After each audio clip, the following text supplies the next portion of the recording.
Alors, je fais cette vidéo sous Webcamoid. Pourquoi? Parce que le logiciel Cheese, sur Raspberry Pi, hein, je fais cette vidéo sur Raspberry Pi 400. Je suis resté au Raspberry Pi 400, hein, toujours, vieux modèle. Un vieux modèle déjà depuis, enfin, relativement vieux modèle, mais qui fonctionne parfaitement bien encore. Raspberry Pi 400. Webcamoid, pourquoi? Parce que Cheese, logiciel connu, qui est utilisé par défaut sous Ubuntu et qu'on peut trouver dans la bibliothèque Raspberry Pi de logiciel Raspberry Pi Desktop, hein, dans le Raspberry Pi, sous Debian 12 donc également, sous Debian également, ne fonctionne pas. Enfin, aux dernières nouvelles, je ne l'ai pas retesté depuis, j'ai été suffisamment dégoûté pour ne plus l'utiliser. Voilà, tout simplement. Hein. Je vous dis cheese, c'est n'importe quoi. Voilà. Mais je voulais parler avant tout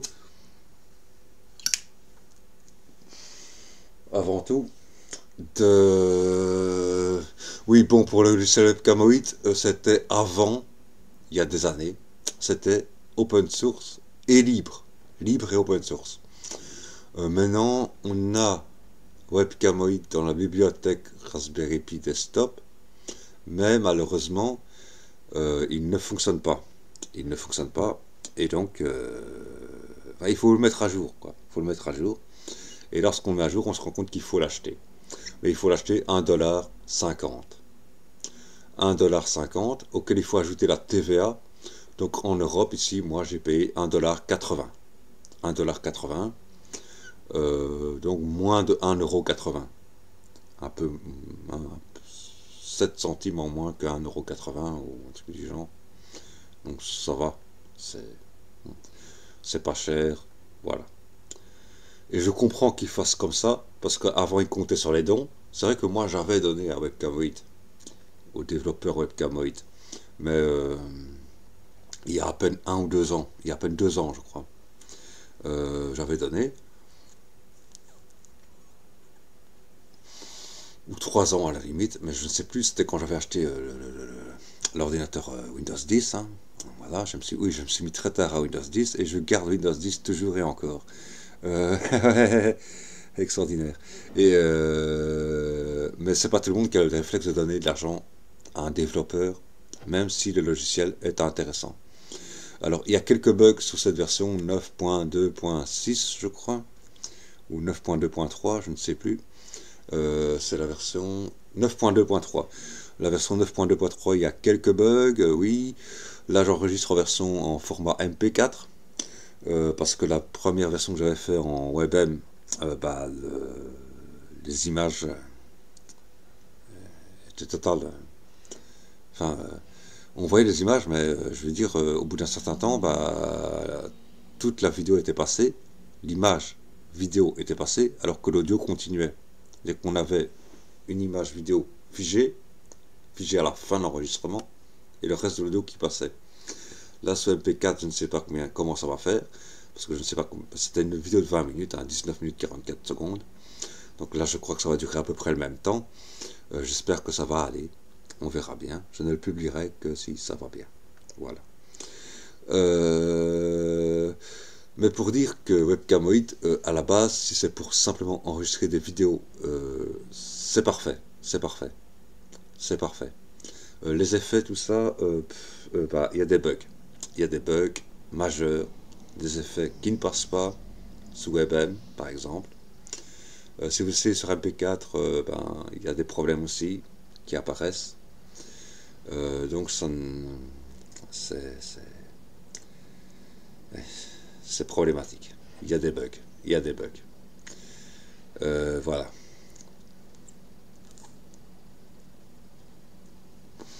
Mais c'est surtout pour parler de Raspberry Pi 5. Raspberry Pi 5. En fait, le Raspberry Pi 5 est sorti quand? Peu après la sortie de Debian 12, Bookworm. Or, le Raspberry Pi 4 fonctionnait sous Debian 11, Bullseye. Lorsque le Raspberry Pi 5 est sorti, donc il y a deux choses qu'il faut prendre en compte. 1. Le Raspberry Pi 5 fonctionne sur 2,5-2,8 GHz et non plus sur 1,5, 1,8 comme le Raspberry Pi 4 ou 400. Et 2, le passage de Debian 11 Bullseye à Debian 12 Bookworm. Eh bien moi je dis, le plus important entre les deux, entre l'un et l'autre, c'est pas tellement les configurations du Raspberry Pi en tant qu'ordinateur. C'est plutôt l'usage du Debian 12 Bookworm, de la nouvelle version de Debian 12. Parce que la nouvelle version de Debian 12, même sous mon Raspberry Pi 400, le terminal en tout cas, s'exécute beaucoup plus vite qu'avec Debian 11 Bullseye. Bookworm est plus rapide que Bullseye. Et même sous WSL, Windows Subsystem for Linux, lorsqu'on installe Debian 12, si vous faites un sudo apt gnome, si vous le faites sous Ubuntu 24.02, ça va prendre plus de 20 minutes, un sudo apt gnome, sudo apt install gnome, ça va prendre plus de 20 minutes avant de tout installer, alors que sous Debian 12, ça va prendre un peu plus de 10 minutes, à peine plus de 10 minutes. Donc 2 fois moins de temps. Excusez-moi, voilà, du peu. Sous WSL, Windows 10, ordinateur 2,8 GHz. Voilà. 2,9 GHz, j'ai oublié, mais bon, voilà. Bon. Donc, clairement, voilà quoi.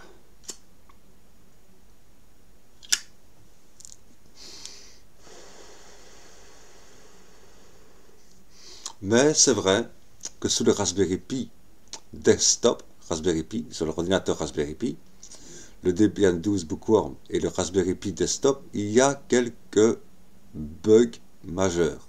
Quels bugs majeurs? Eh bien, VLC d'abord, pour lire la musique. Ça bug.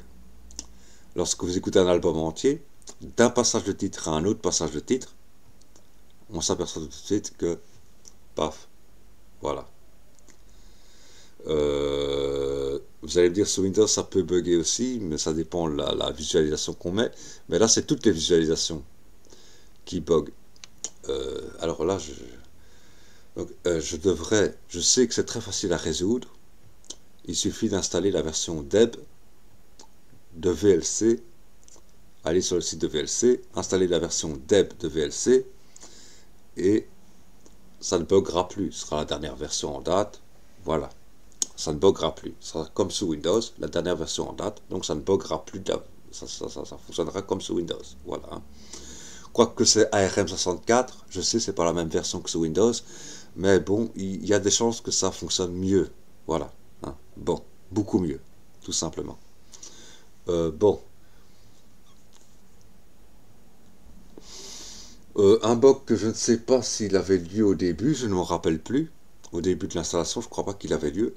Mais maintenant, il se fait que les mises à jour du Raspberry Pi OS, du Debian 12 et des logiciels Raspberry Pi OS, Raspberry Pi Desktop, pas Raspberry Pi OS, Raspberry Pi Desktop, bureau Raspberry Pi, ne se font qu'après rallumage du Raspberry Pi.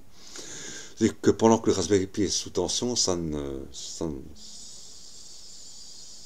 fait pas de mise à jour. En tout cas, via le bureau Raspberry Pi. On peut toujours les faire via le terminal en tapant les deux fameuses commandes successives, sudo apt update suivi de sudo apt upgrade. Voilà, évidemment. Bon. Mais je préfère avoir des mises à jour comme sous un vrai ordinateur, c'est-à-dire sans faire appel au terminal et en cliquant sur l'icône de mise à jour. Mais bon. Mais même là, les mises à jour sont beaucoup plus rapides. La seule chose qui est lente, en fait, avec le Bookworm, avec le Debian 12 Bookworm, c'est sous le bureau, lorsqu'on lance un logiciel. Lorsqu'on double-clique sur l'icône du logiciel, il faut attendre quelques secondes avant qu'il se lance. Mais une fois que le logiciel est lancé, ça va très vite. En fait, c'est le Debian 12 qui permet d'accélérer le Raspberry Pi. Il n'y a pas besoin du Raspberry Pi 5 pour avoir un Raspberry Pi plus rapide. Il suffit de passer à Debian 12, tout simplement, à Bookworm. C'est aussi bête que ça. Voilà, je vais abréger là, il y a des raisons, on peut acheter un Raspberry Pi 5 si on compte jouer à des jeux vidéo sous Linux et tout ça, et tout ça, et tout ça, tout ça. Recalbox, par exemple, c'est un très bon projet pour lequel le Raspberry Pi 5 peut être ultra utile. Recalbox, l'émulateur Recalbox, ça peut être ultra utile. Bien que j'ai utilisé l'émulateur Recalbox avec le Raspberry Pi 400 et une manette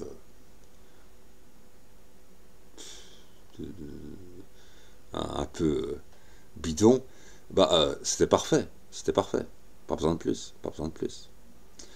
Mais ça dépend des jeux qu'on émule, tout ça, si on a des ROM de jeux spéciaux et des BIOS de consoles spéciales, là ça peut effectivement valoir la peine. Mais il y a des raisons pour lesquelles je n'achèterai pas le Raspberry Pi 500. Là, le 500, on nous parle carrément du 500. Après le 400, on nous parle du 500. C'est que le 500, c'est d'ailleurs le journal qui en parlait en premier indiquait bien que c'était pour un usage occasionnel. Pourquoi? Parce que le Raspberry Pi 5 a besoin de quoi? D'un ventilateur. C'est pour ça que le Raspberry Pi 5, au lieu de consommer seulement 15 watts comme le Raspberry Pi 4 et le Raspberry Pi 400, consomme 25 watts. 10 watts de plus pour le ventilateur. Or, le Raspberry Pi 500, il se présente exactement comme le Raspberry Pi 400, c'est-à-dire avec un dissipateur et sans ventilateur. Donc il surchauffe de facto. Il surchauffe de facto. De facto, il va surchauffer. Or, les caractéristiques techniques du Raspberry Pi 500 et du Raspberry Pi 400 ne sont totalement différentes. Le Raspberry Pi 400 peut fonctionner avec une puce, un CPU, qui va jusqu'à 80 degrés Celsius, s'entend, Celsius. Ce qui n'est pas le cas du Raspberry Pi 5. Et donc encore moins du Raspberry Pi 500. Voilà. Et que le Raspberry Pi 4 est encore pensé dans un environnement, le Raspberry Pi 4 et 400 sont encore pensés pour des environnements industriels, pour être mis en lien avec des Raspberry Pi de plus basse série, pour le contrôle de bras robotiques ou d'environnement industriel quelconque. Hein, mesure de Dieu sait quoi. Voilà. Donc voilà. Mais c'était pour dire, oui, il y a quelques bugs, c'est vrai, mais tout se résout facilement.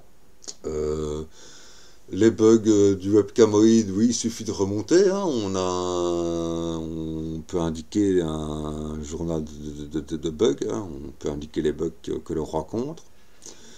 Il y a des mises à jour régulières. Je ne sais pas si les mises à jour, il faut les acheter comme la première version, finalement. C'est toute la question, finalement. Hein.